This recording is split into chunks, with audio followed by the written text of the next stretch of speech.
Muito bom dia para você, meu irmão, minha irmã.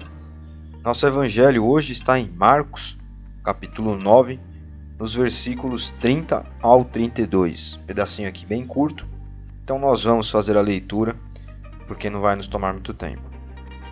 Jesus e os seus discípulos saíram daquele lugar e continuaram atravessando a Galiléia. Jesus não queria que ninguém soubesse onde ele estava, porque estava ensinando os discípulos. Ele lhes dizia: o Filho do Homem será entregue na mão dos homens, e eles vão matá-lo, mas 3 dias depois ele ressuscitará. Eles não entendiam o que Jesus dizia, mas tinham medo de perguntar. Aqui o subtítulo, desse trechinho de texto, dessa perícope aqui, desse parágrafo, é: Jesus fala outra vez da sua morte e da sua ressurreição. Então é interessante que o autor aqui do texto, o evangelista, ele tenha colocado que os discípulos não quiseram perguntar a Jesus sobre o que ele estava falando, porque tiveram medo. Eles tinham medo de perguntar o que Jesus estava querendo dizer ali, porque eles não entendiam. Então isso é muito interessante. Jesus não queria que ninguém soubesse que ele estava passando por aquela região na Galiléia, justamente porque ele estava ensinando os discípulos. É exatamente assim que o texto traz. Ele dizia: eu vou ser morto e depois de 3 dias ressuscitarei. Os judeus, eles esperavam por um Messias, um libertador, um salvador, e eles acusavam Jesus de blasfêmia, porque Jesus se dizia o Filho de Deus, o que ele era de fato, mas para eles Jesus se autoproclamava um Deus, um Filho de Deus, e para eles isso era blasfêmia. Nós sabemos que Jesus era de fato o Filho de Deus, e Jesus também sabia disso. Ele sabia do plano, todo o plano que estava traçado para ele, toda a missão que estava traçada para ele cumprir aqui nessa terra.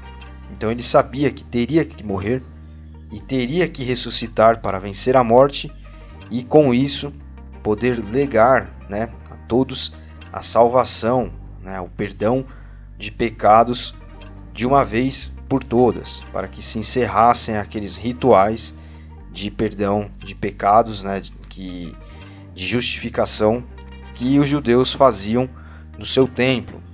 Isso remonta ao Antigo Testamento. Aqueles sacrifícios que nós vemos o povo fazendo, eles eram mantidos, na religião judaica naquela época, e Jesus interromperia com isso tudo e levaria a salvação da divindade, a crença na divindade judaica, no Yahvé, no Deus dos judeus, a todos os povos. Para o judeu ter amizade, conversar com gentios que, enfim, eram pessoas de outros povos, não era uma coisa agradável, dentro da religião judaica. E não era lícito, E Jesus ele vem para fazer com que a salvação em Deus, através da sua vida, ela seja universal, não mais só de um povo. E os judeus, os discípulos de Jesus, tiveram medo das palavras que ele estava dizendo ali, de que ele morreria e depois ressuscitaria. E eles não entendiam isso, Dá pra gente perceber que eles andavam com Jesus, mas ainda não conheciam a Jesus plenamente, de fato. E isso acontece com muitas pessoas que acreditam em Jesus, às vezes têm anos já de evangelho, anos em uma igreja, leem a Bíblia, enfim, são piedosas, mas ainda não conhecem plenamente a Jesus. Ainda não estão conscientes da graça, da justificação que o Evangelho nos traz, que o Evangelho nos entrega. Ainda não entenderam que o Evangelho não é um fardo a ser carregado, ao contrário, ele é um fardo leve, Jesus diz. Lancem sobre mim todas as suas dores, é o que Jesus diz também. em outro trecho do Evangelho.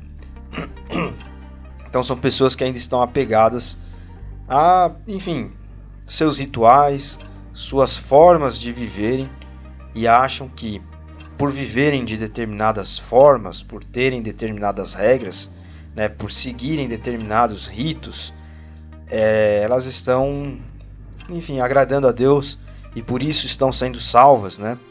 Ou estão exercendo uma gratidão por aquilo que foi feito, né? Enfim, nós obedecemos a Deus por gratidão, por amor. Mas a vida religiosa, ela é uma vida que não conhece ainda Cristo plenamente. É como os discípulos aqui. Eles estavam ao lado de Cristo, andavam com Ele, aprendiam dele, mas não entendiam o que Ele queria dizer, né? Por exemplo, nessa passagem quando Ele falou, olha, eu vou morrer e vou ressuscitar. Então, nós não podemos ter uma vida religiosa. A vida religiosa, ela enfim, similar a isso que nós estamos vendo aqui nesse trecho, como os discípulos viviam ali.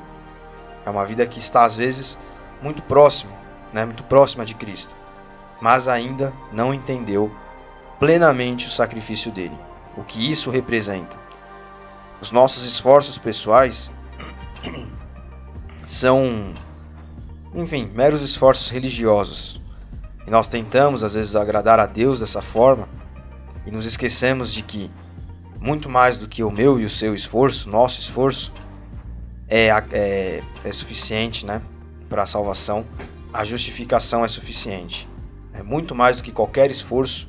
A justificação, a morte de Jesus, o sacrifício dele, é suficiente para nos tornar amigos de Deus, para nos tornar filhos de Deus, para nos tornar membros da família de Deus.